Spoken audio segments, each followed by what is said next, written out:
John and his hitchhikers. He would pick up hitchhikers. There's one story that comes to mind. We were leaving Patterson. Well, I was leaving my dad's to drive back to Lafayette, and he was leaving Mr. Jim and Miss Sue's house to drive back to Lafayette. We both lived in Lafayette.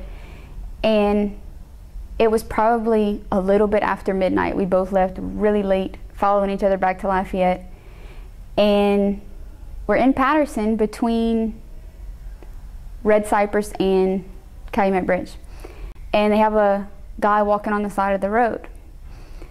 And John pulls over and throws his truck in reverse and starts backing up on the highway. And I'm like, tell me he's not picking this guy up at 12:30 in the morning.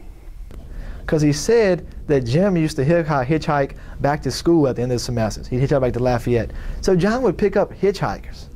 And so you'd see these random people places, and they'd know him, and he'd know him, and you'd be like, John, how you know the guy's like, that guy works at the Diamond Shamrock on, he works at Diamond Shamrock on Pinnock. I picked him up last week and gave him a ride back to the north side. I was like, John, you drove a man back to the north side in the middle of the night? He's like, I needed a ride. And he calls me and tells me to stop at a gas station and not to drive into the neighborhood because it was a bad neighborhood and that I shouldn't drive in the neighborhood.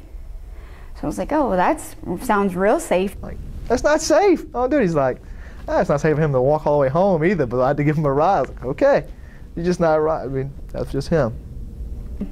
That is one of many, many stories.